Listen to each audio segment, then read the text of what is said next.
అయ్యా సీఎం గారు, ఏడాదైంది రాష్ట్రానికి ఒక్క పరిశ్రమ కూడా రావడం లేదు. ఏంటి సార్? ఆ భూతముంది అందుకే రావట్లేదు.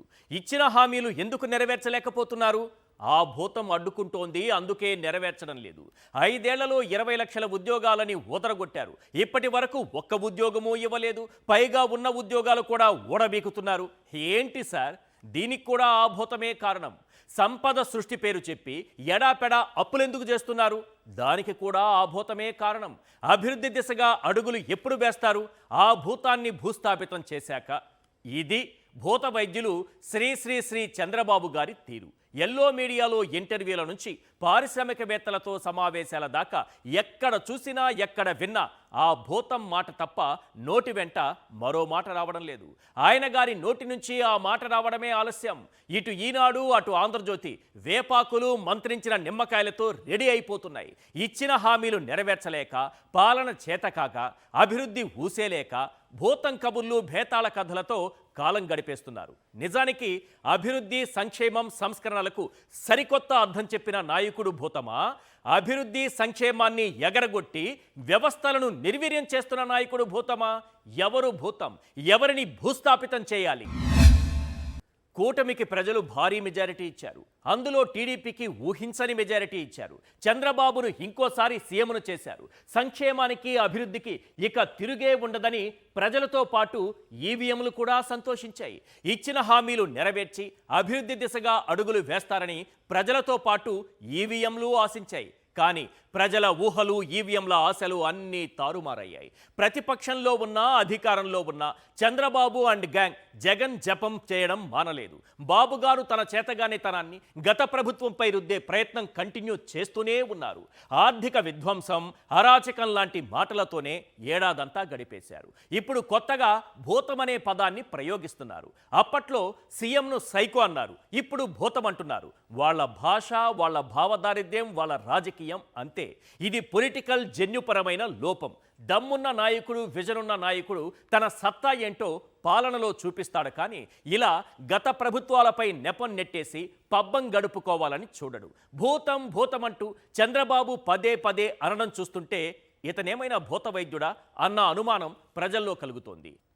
ఈయన గారు ఆ మాట అనగానే అవును అదే నిజమన్నట్లుగా తమ కరపత్రాల్లో భారీ హెడ్డింగ్లతో వార్తలు రాయడం చూస్తుంటే ఈనాడు ఆంధ్రజ్యోతి జర్నలిజం మానేసి భూత వైద్యుడికి వేపాకులు, మంత్రించిన నిమ్మకాయలు, కొబ్బరికాయలు సప్లై చేసే వ్యాపారం మొదలుపెట్టాయా అన్న అనుమానం కూడా కలుగుతోంది.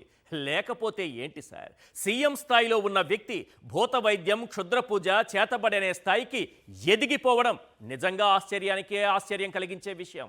మీ పార్టీ కార్యకర్తలకు భూత ప్రేత కథలు చెప్పారంటే సరే, పారిశ్రామికవేత్తలతో భేటీల్లోనూ ఇవే సోది చెబితే గొర్రెల్లా తలలూపుతారా? అసలు భూతాలెవరో వారికి తెలియదా? ఎవరి హయాంలో పారిశ్రామిక రంగం పరుగులు పెట్టిందో వారికి తెలియదా? ఏ ప్రభుత్వంలో పెట్టుబడుల వరద పారిందో ప్రజలకు తెలియదా?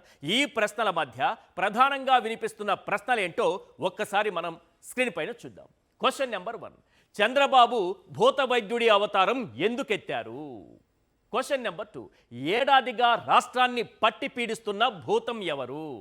క్వశ్చన్ నెంబర్ 3, భూత వైద్యుడికి ఈనాడు, ఆంధ్రజ్యోతి అసిస్టెంట్లుగా మారాయా? క్వశ్చన్ నెంబర్ 4, పాలకులు ఎలా ఉండకూడదో చెప్పే కేస్ స్టడీ ఏది? చంద్రబాబు భూతం పూజ చేస్తున్న వేళ వినిపిస్తున్నటువంటి ప్రశ్నలివే. సీఎం స్థాయిలో ఉన్న వ్యక్తి సాధారణంగా ఏం మాట్లాడుతారు?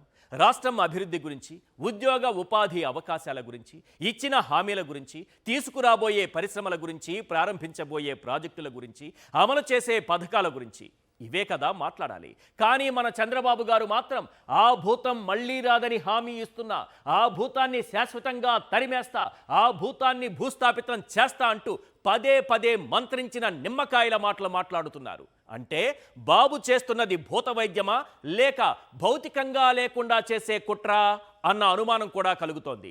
నిజానికి ఒక సీఎం స్థాయి వ్యక్తి మాట్లాడాల్సిన మాటలేనా ఇవి? ఇలాంటి వ్యాఖ్యలను ఇటు ప్రజలైనా అటు పారిశ్రామికవేత్తలైనా హర్షిస్తారా, స్వాగతిస్తారా? ఏంటి సార్ ఇది? ఏం భాష సార్ ఇది? భూతాలు ప్రేతాల గురించి మాట్లాడడానికి మీరు ముఖ్యమంత్రా లేక భూతాల మాంత్రికుడా? నిజానికి ఈ భాష మాట్లాడుతున్నందుకు చంద్రబాబే కాదు, ఈ భాషను అదే పనిగా ప్రమోట్ చేస్తున్న వాళ్ళు కూడా ఒక్కసారి ఆలోచించుకోవాలి. ఏడాదిలో ఏం ఓడబొరిచారో బాబు అనుకో చెప్పు. చెప్పుకోవాలి. ఎన్ని హామీలు నెరవేర్చారో డప్పు కొట్టుకోవాలి. ఎన్ని పరిశ్రమలు ఏ స్థాయిలో పెట్టుబడులు తెచ్చారో ఓదరగొట్టుకోవాలి. ఎన్ని ఉద్యోగ ఉపాధి అవకాశాలు కల్పించారో భజన చేసుకోవాలి. లా అండ్ ఆర్డర్ పరిస్థితి ఏంటో దండోరా వేసుకోవాలి.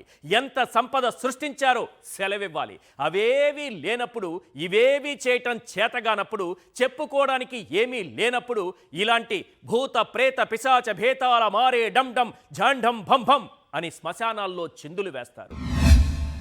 సరే, కాసేపు మన సీఎం గారి భాషలోనే ఆ భూతం గురించి మాట్లాడుకుందాం. అసలు రాష్ట్రానికి పట్టిన భూతం ఎవరో తేల్చేద్దాం. గ్రామ సచివాలయాలు అన్న విప్లవాత్మక వ్యవస్థకు పురుడు పోసిన నాయకుడు భూతమా? అధికారంలోకి రాగానే ఆ వ్యవస్థను నిర్వీర్యం చేస్తున్న నాయకుడు భూతమా? ప్రజలకు ప్రభుత్వానికి వారధిలా నిలిచే వాలంటీర్ వ్యవస్థను తీసుకొచ్చిన నాయకుడు భూతమా?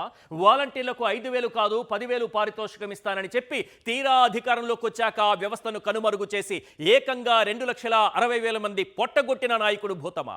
నాడు నేడు పేరుతో ప్రభుత్వ బడుల రూపురేఖలు మార్చి ఇంగ్లీష్ మీడియం, ట్యాబ్లు, టొఫెల్ లాంటి సంస్కరణలతో పేద పిల్లలకు పెద్ద చదువులు ఉచితంగా అందించి ఐక్యరాజ్య సమితి వరకు వారిని తీసుకెళ్లిన నాయకుడు భూతమా? పేద పిల్లలకు ఇంగ్లీష్ మీడియం వద్దు, అది తమలాంటి ధనవంతుల పిల్లలకు మాత్రమే అంటూ పూర్తిగా ప్రభుత్వ బడులను, పేద పిల్లల చదువులను నిర్వీర్యం చేస్తున్న నాయకుడు భూతమా? రాష్ట్ర వ్యాప్తంగా ఉన్న పేదింటి అక్క చెల్లెమ్మలకు 32 లక్షల ఇళ్ల పట్టాలు ఇచ్చిన నాయకుడు భూతమా?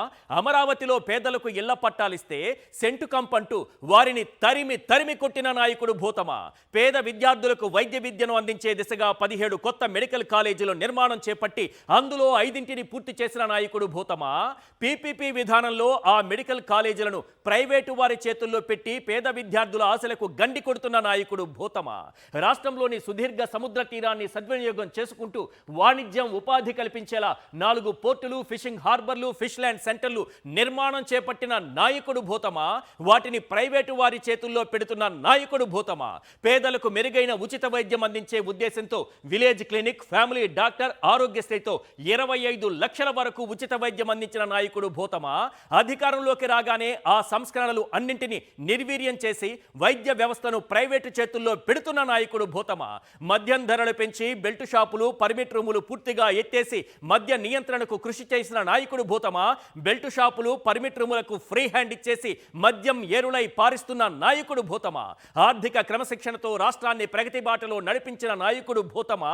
అధికారంలోకి వచ్చిన ఏడాదిలోనే 1,66,000 కోట్ల అప్పులు చేసిన నాయకుడు భూతమా? 99% మేనిఫెస్టోలో ఇచ్చిన హామీలు అమలు చేసిన నాయకుడు భూతమా? గెలవగానే ఒకసారి మేనిఫెస్టోను మాయం చేసి రెండోసారి సూపర్ 6 హామీల గురించి ప్రశ్నిస్తే వారికి నాలుక మందమని ఎదురుదాడి చేసే నాయకుడు భూతమా? రికార్డు స్థాయిలో 1,30,000 శాశ్వత ప్రభుత్వ ఉద్యోగాలు ఇచ్చిన నాయకుడు భూతమా? 5 ఏళ్లలో 20 లక్షల ఉద్యోగాలు ఇస్తానని నమ్మించి ఏడాదిలో 3 లక్షల ఉద్యోగాలు ఓడబెరికిన నాయకుడు భూతమా? ఒక్కటి మాత్రం నిజం, చంద్రబాబు తనకు తానుగా సృష్టించుకున్న భూతాన్ని చూసి చిన్నపిల్లాడు రాత్రుళ్ళు భయపడినట్లుగా భయపడుతున్నారు. ఆ భయం పోవాలంటే వేపాకు, మంత్రించిన నిమ్మకాయలు, పసుపు, కుంకుమ, మెడలో ఆంజనేయ స్వామి బిళ్ళ అవసరం లేదు. జస్ట్ భూత ప్రేత పాలిటిక్స్, క్షుద్ర రాజకీయాలు మానుకోవాలి. అప్పుడు ఏ భూతానికి భయపడాల్సిన పని లేదు. భూత ప్రేత పిశాచ గణంపై ఒట్టు, ఇది మాత్రం గన్ షాట్.